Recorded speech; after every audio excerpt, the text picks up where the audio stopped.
Rocky, off the bat, everybody knows this movie is so good. It's got people out there thinking that Rocky is a real person. He's not.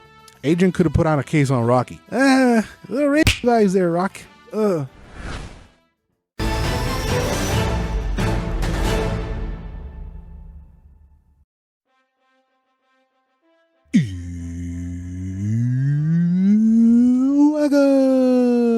to the list. This is a show where we take our all-time watch list, pluck out a name, watch it, and view it for review and pleasure. I'm your host, Edward Prazis. The title we're scratching off the list today is the 1976 sports movie Rocky. A small-time Philadelphia boxer gets a supremely rare chance to fight the world heavyweight champion of the world in a bout in which he strives to go the distance for his self-respect. Off the bat, everybody knows this movie is so good. It's got people out there thinking that Rocky is a real person. He's not, right?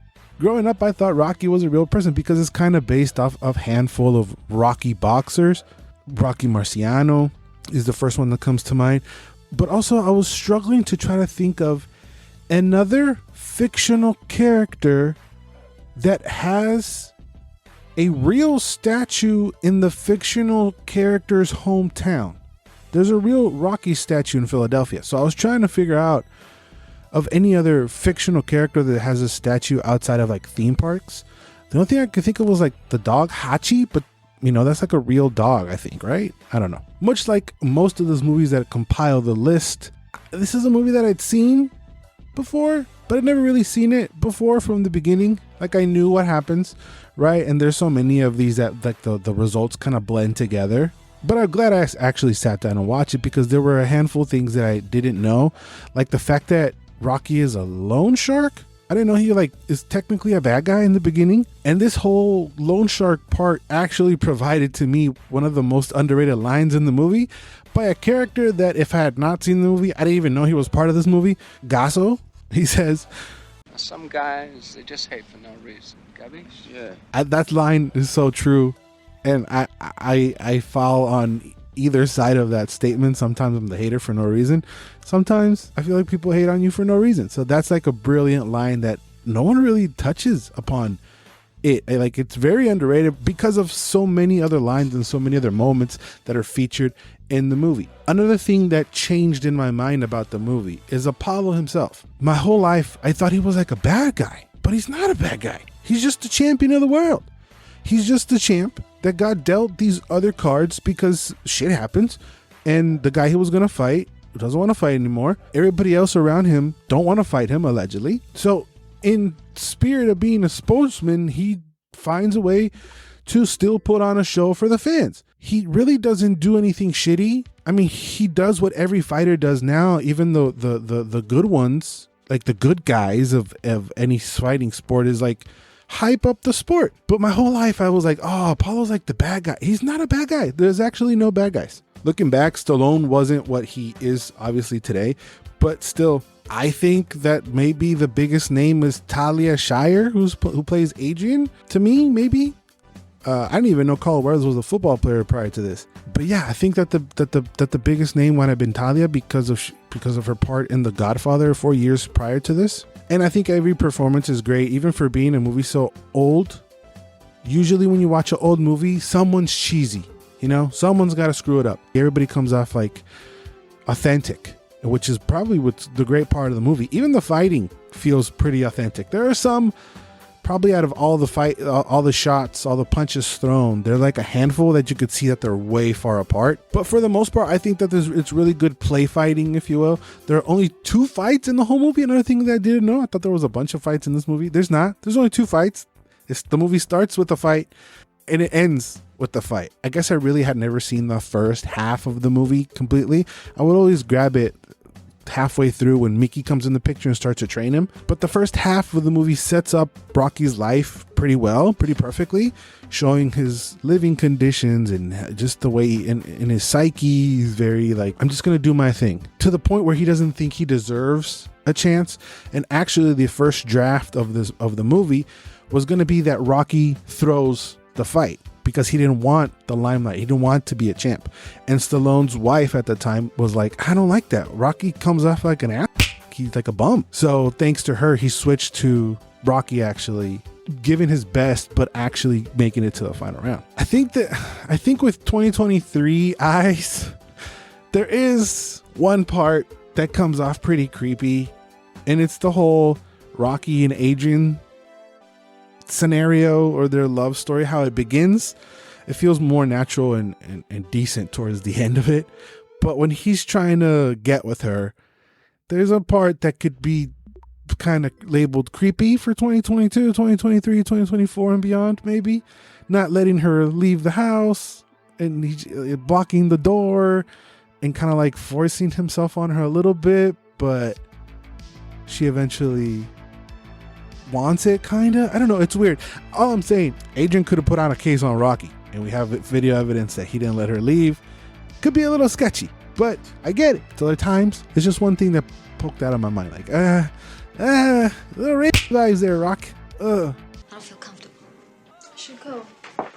Don't go, please. Don't go. Don't go. Don't go. Don't go.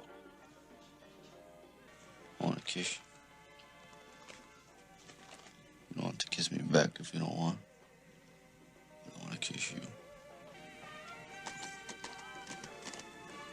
I will say, as a fat man and one who's been one his whole life, Stallone's body compared to what I know lies ahead of him is pretty whack, but obviously great in normal standards. All I'm saying is that this is the first Pokemon Stallone. I don't think he even understands the potential at where of ridiculous body that he gets to while he's filming this movie. It's just that I'm just so accustomed to seeing him as like a live action hero, like a He-Man, you know. Body wise, his body gets really ridiculous, and to see like little baby Stallone he's still jacked, he still looks fantastic, he still looks great, but compared to what roided out Stallone looks out later on, it's kind of like, whoa, he looks small, you know. So let's talk about probably the most iconic part of the movie, and that's the stairs.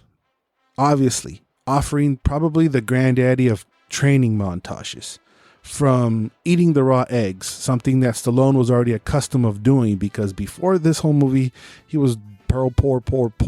So from the raw eggs to the running, how he ran through the city, through the punching of the meat. You're breaking the ribs. The meat punching part is so iconic. They made an action figure for it.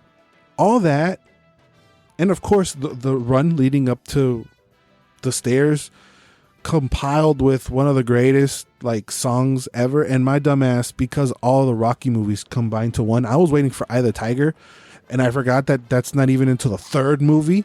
But the Rocky theme, Gonna Fly Now by Bill Conti, is still one of the greatest theme songs ever. It's so iconic. You play it, you know where it is. Culturally, everybody knows what that is by a mile. It's up there with like Jaws' Dun-Dum. It's the same. Everybody used it. It was culturally used by everybody, and everybody, when you use that, you already know what we're doing, right? We're bettering ourselves. We're training montage. We're digivolving. We're evolving, right? And it makes something so simple as running up the stairs iconic and legendary. So a little behind the scenes stuff, because he runs up the stairs twice. Those two shots were shot in the same day, and they're only an hour apart. So the first shot where he's struggling running up the stairs, huffing and puffing and can't make it, that was shot around 5:30 a.m. An hour later at 6:30 is where he does the full one, yeah, I'm a champion, and then he gets to the top of the stairs and he starts jumping up and down. Even when I was watching it, it did look a little goofy to me, but I just thought it was like Rocky or Stallone just looking a little awkward. But after doing some research, I came to find out that that shot of him jumping up and down is backwards. The director shot it zooming out, and he wanted it zooming in. So in the movie, he just reversed it, and it looks fine. But now that I told you that it's reversed, it's so obvious now. Another funny little tidbit while he's running, because they did a lot of shots of Stallone running to compile the training. There's a moment where he's running through the streets and a vendor tosses him an orange. That's not an actor. That's somebody who was just watching them run and threw him an orange. You can tell by the people's reaction around Stallone that they're looking at the van and why is this guy running behind the van? Like it's something very jarring to them. Everybody looks around, but the vendor tossing the orange to Stallone feels very Philadelphia or something, like the city is behind Rocky. So I think that's why it was a brilliant move to keep that part in, because it makes it feel like the city's behind them. The city's like, come on, like I will do it. Even probably that might have been something that inspired when the whole city runs with him to the stairs. I think it's in the second movie. Again, all these blend together and they could be one gigantic movie in my brain. What it's brilliant about it is that the movie is just not a training montage and that's it. Is that everything leading up to the montage, you understand what the montage even means. It means all the hard work that he's been put in for so many years, because he's technically washed up. He's like 30 years old, and for a boxer that's really old. So you see what the montage actually represents, all his hard work for training for, I think is like 8 months. Like I said, there are a lot of little moments in this movie that you remember, and one that I remember growing up was the shorts part where he's looking at the posters of the paintings. Jergens, the poster's wrong. What do you mean? Well, I'm wearing white pants with a red stripe. It doesn't really matter, does it? That's actually because Stallone didn't have his costume when they were doing the picture. They didn't have money to repaint it. So Stallone wrote it as part of the story. There's a handful of things that he did like that because of budget restraints, but I feel like it all fits perfectly. And obviously it feels like Stallone knew what he wanted from Rocky.